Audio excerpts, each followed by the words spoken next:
Hi, how are we doing everybody, and welcome to Russell Heritage Golf. Today we're talking about how to move the hips faster.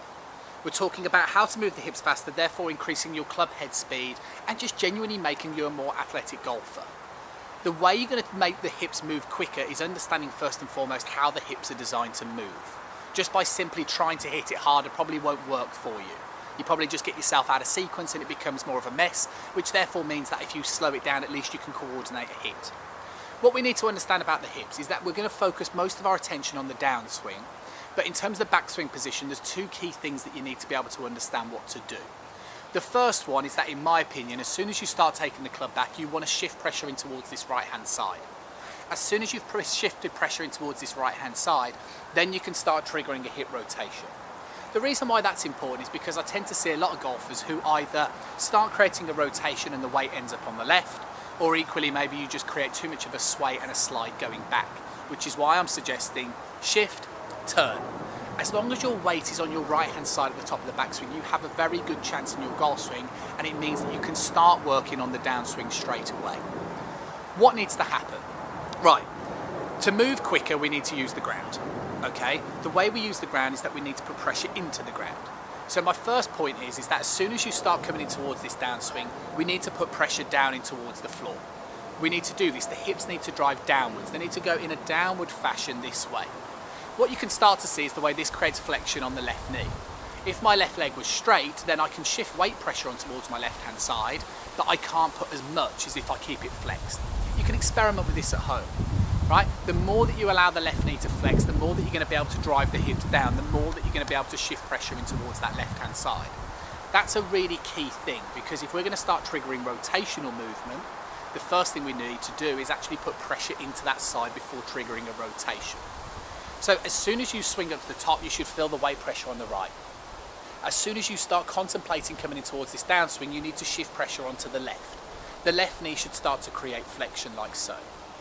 The second thing to understand is that now the weight is on the left hand side, we need to start triggering a rotational move. If you trigger the correct rotational move, meaning my left hip now works back, you can see the way my left knee now starts to work more towards the target like so.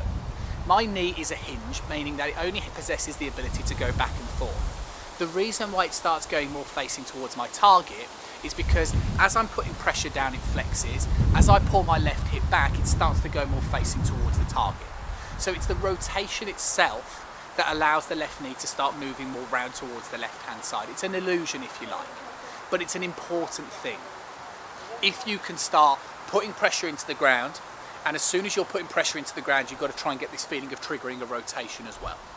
If you can do this, and you can do this before getting to the bottom of the ball, meaning you can shift this movement whilst your arms are still up in the backswing, then you're going to be able to start triggering this rotation. If you want to straighten the left leg, you can, but you can just start speeding it up. Like I said earlier, the reason why it doesn't work for a lot of golfers is that if I swing back and I try and shift my pressure into my left, creating a slide, my left leg straightens, my pelvis becomes tilted upward, and it becomes more of an arm swing to get to the back of the ball. It might feel faster, but it's going to feel faster with the hands and the arms rather than the rotation of the hips. So understanding how the hips move first is key before you even entertain the idea of trying to speed them up. Once you understand weight shift on the right, as soon as you start the downswing, down in towards the ground, pull the left hip back so that it allows the left knee to flex more towards the target, then you can start experimenting by speeding it up. The idea then, as you're trying to speed it up, is that you're trying to do this movement as soon as you can. I don't want to see you, and you won't increase your kind of hip rotation and your club head speed if you're doing this movement at the bottom part of the swing. The important thing to understand is all of this is happening in the transition. The transition meaning that kind of grey area between the top of the backswing and the start of the downswing. You want to be doing this movement as quick as you can. What we know about the pros is that by the time they get to left arm horizontal coming down, all the weight is on the left hand side.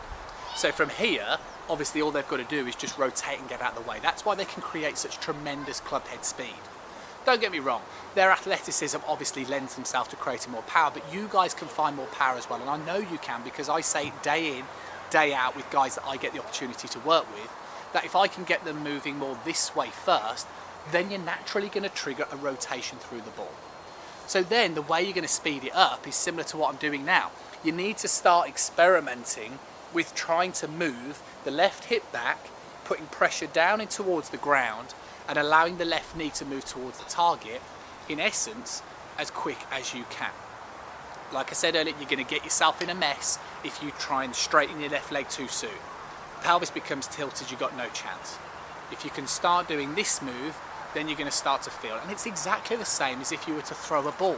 It's the same as any other side-on sport, which is the reason why you guys can do it. If you were to throw a ball, you would notice that you would kind of shift back into the right side. You would shift left as you're winding back. Because you're shifting left and you're putting pressure into the ground, your left knee will start to flex. From this position now, you're putting pressure into the ground. You would then rotate then out the way. You wouldn't try and throw it whilst continuing a slide. So golf is just an athletic movement. It's about understanding functionality. So in truth, the way that you're going to speed it up is by first and foremost understanding how to do it, how to use the ground, how to trigger a hip rotation. The way you use the ground is by shifting right in the backswing and then push down in the start of the downswing. Whilst you're pushing down, what I'm asking you to do is try and get the feeling that the left hip back is working back. So my left hip bone is working more back to the center of my stance. As I'm doing this, you can see that when my weight pressure is still on my left hand side because I'm pushing down into the ground, but my left knee starts to move more towards the target because of the rotation of the hips themselves. Once you get into that position, then all you need to do is just get out the way. Once you get out the way, then you're going to start speeding it up. Start understanding the functionality in the movement first, then you can start just doing some faster pace swings. You won't get it without the functionality, I promise you that. Hopefully you find this video useful. As ever, I always appreciate a thumbs up and a like. You can drop comments in the box below if there's anything that you would like to see me discuss in future on the channel. Equally, if you're new to the channel, then press that subscribe button, press the little bell icon as well, and that basically means you'll receive notifications every time a new video comes out. It's absolutely free to subscribe. What also is free is the opportunity to send your swings into the channel. Again, if you've been watching the channel, you'll know that I've done it with a couple of other guys who have sent their swings in and I've helped them, offer them tips, and I've used their content on the channel so that we can all learn together. If you're keen on that idea, then you can send your swings into any of the social media platforms. It's a really good opportunity to get pros help, and if I don't use your content on the channel, at least I'll give you a little bit of a pointer in the right direction anyway. As I mentioned earlier, hopefully you've enjoyed it. Always appreciate a thumbs up. You know what to do. Go away and work on that weight shift. Understand the key thing is driving down into the ground. Understand the left knee functionality gives you the ability to rotate. Go and work on that, and I'll catch up with you again tomorrow.